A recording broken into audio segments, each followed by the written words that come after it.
ఈరోజు జిల్లా పరిషత్ high school మోయిలగూడెం ఈ స్కూల్ యూపీఎస్ ఇదే గ్రౌండ్లో ఉంటుంది, జెడ్పీహెచ్ఎస్ హై స్కూల్ ఇదే గ్రౌండ్లో ఉంటుంది. మధ్యాహ్న భోజనం పిల్లలు ఏ విధంగా ఉన్నది, ఇట్లా గతంలో కంటే కాంగ్రెస్ ప్రభుత్వం మన ప్రియతమ నేత రేవంత్ రెడ్డి గారు పిల్లలకు ఆరోగ్యవంతమైన ఫుడ్ పెట్టాలి, వాళ్ళకు హెల్తీగా ఉండలేదు, పిల్లలు మధ్యాహ్నం సరైన భోజనం లేకుంటే వీక్ అవుతాయనే ఆలోచనతోటి వాళ్లకు మెచ్చార్జీలు పెంచడం జరిగింది. దానిలో భాగంగానే మేము ఇలా హై స్కూల్కి కానీ ప్రైమరీ స్కూల్కి కానీ విజిట్ చేయడం జరిగింది. పర్లేదు, బాగానే మధ్యాహ్న భోజనం చేసేవాళ్ళు కూడా మంచిగానే టైం. ఈరోజు ఉదయం కూడా రాగిగా చేయడం జరిగింది.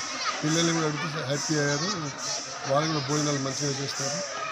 ఇదే విధంగా ముందుకు పోవాలని కాంగ్రెస్ ప్రభుత్వం ఆలోచన ఏంటంటే ప్రజలందరికీ బీసీ, ఎస్టీ సామాజిక వర్గాలందరికీ సమన్యాయం జరుపుకుంటూ పిల్లలు ఇవాడి పిల్లలే రేపు పౌరులు అనే ఉద్దేశంతో ఎడ్యుకేషన్ ఉంటేనే ఏమైనా సాధించగలనే ఆలోచనతో గవర్నమెంట్ కాంగ్రెస్ ప్రభుత్వం వచ్చిన దగ్గర నుండి విద్య, వైద్యం, రైతుల పిల్లలకు సరిగా ఫుడ్ పెడతారు, ఏం చెప్తారు? అట్లేం లేదు, ఎక్కడ ఎలాంటి పొరపాటు జరగట్లేదు. అన్ని స్కూళ్ళల్లో కానీ మేము చూస్తూనే ఉన్నాం. మా ప్రభుత్వం రామచంద్ర నాయక్ గారి ఆదేశాల మేరకు మా మండల పార్టీ కానీ గ్రామ పార్టీలు కానీ సింగిల్ విండో చైర్మన్లు కానీ అందరూ సీనియర్ కాంగ్రెస్ కార్యకర్తలు అందరూ ఫాలో అప్ చేస్తున్నారు. ఎక్కడ అలాంటి పొరపాటు అయితే జరగట్లేదు. కావాలంటే ప్రతిపక్షాలు ఏంది అంటే వాళ్ళ నైజం ఏంటంటే వాళ్ళు ఏమీ చేయలేదు. ఈరోజు కూడా మీరు చూస్తారు జరుగుతుంది ఏంది, గ్రామ సభలు గతంలో 10 ఏళ్లలో ఏ ఒక్క రేషన్ కార్డు కూడా లేదు. వాళ్ళే వచ్చి ఇప్పుడు మేము తమ మీరు మేము అనే తారతమ్యం లేకుండా అంతా ఆన్లైన్ సిస్టమ్ చేసి ఎలిజిబుల్ లిస్టు తయారు చేస్తారు. దానికి ఏదో సాధించడం, ఏదో అయిపోయింది అనేది గ్రామ సభలలో వాళ్ళు వాయిస్ ఎట్లా పెంచుకుందాం అనేది అక్కడ కేటీఆర్ కనుక తోకదొక్కిన పవన్ లెక్క కేటీఆర్ కనుక ఎట్లా మాట్లాడుతుంది. కొంతమంది వాళ్ళ పార్టీ అధ్యక్షులు అమ్మటి వీరభద్రం గారు ఈరోజు మా జిల్లా పరిషత్ ఉన్నత పాఠశాలని సందర్శించడం జరిగింది. అదే మోయిలగూడెం గ్రామంలో ఈరోజు అదేవిధంగా మా కాంగ్రెస్ ప్రభుత్వం రేవంత్ రెడ్డి గారు తీసుకొచ్చిన మిస్ఛార్జీలు అయితేమి వాళ్ళకు పిల్లగాళ్ళకు పెట్టే భోజనాలని కూరలు యథావిధిగా ఎట్లా ఉన్నాయో పరిశీలించమని చెప్పేసి కూడా ఎమ్మెల్యే గారు అన్ని గ్రామాలు విజిట్ చేయటం వల్ల ఫస్ట్ రోజు మా ఊరు పార్టీ అధ్యక్షులు వచ్చి విజిట్ చేయడం జరిగింది. అన్నీ చూసిండు, అన్నీ బాగానే ఉన్నాయి.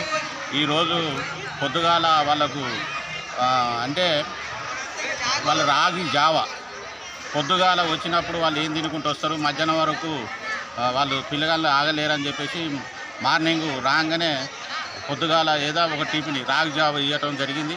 తర్వాత మధ్యాహ్నం భోజనాన్ని సందర్శించడం వల్ల అది అన్ని కూరలు కానీ అన్నం కానీ అన్నీ బాగానే ఉన్నాయి.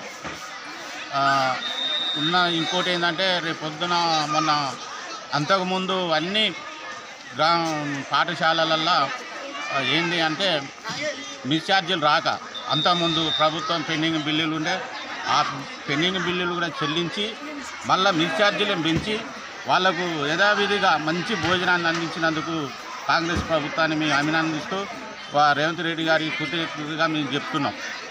ప్రతిపక్షాలు ఏమో చెప్తా అంటే వాళ్ళు పెట్టరు, మమ్మల్ని పెట్టియరు. మేము పెడతా అంటే వాళ్ళు ఓరలేకపోతున్నారు. అందుకే మేము మా ప్రభుత్వం ప్రతిపక్షాలను కూడా విజిట్ చేయమంటున్నాం. మొన్నటిదాకా అన్నీ మీరు చూసిరు, మొన్న అందరు మినిస్టర్లు కానీ ఎమ్మెల్యేలు కానీ అన్ని గురుకులాల పాఠశాలలో పోయి వాళ్ళ బాగోగులు ఉండి వాళ్ళ నిద్రలు కూడా చేసి వాళ్ళ దగ్గర అన్ని గురుకులాలు కూడా తిరిగి వాళ్ళకు సరైన ప్రోత్సాహం ఇస్తూ అందరికీ మంచిగా భోజనం పెట్టమని రేవంత్ రెడ్డి గారి ఆదేశాలతోటి వాళ్ళు విజిటింగ్ చేయడం జరిగింది. అదేవిధంగా మేము కూడా అన్ని పాఠశాలల లెక్కనే అన్ని మండల పార్టీ మొత్తం ఎక్కడ వీలున్నప్పుడల్లా భోజనం టైంకి పోయి ఏదో ఒక దుక్కున మేము కూడా విజిట్ చేసి అన్ని విధాలా అన్ని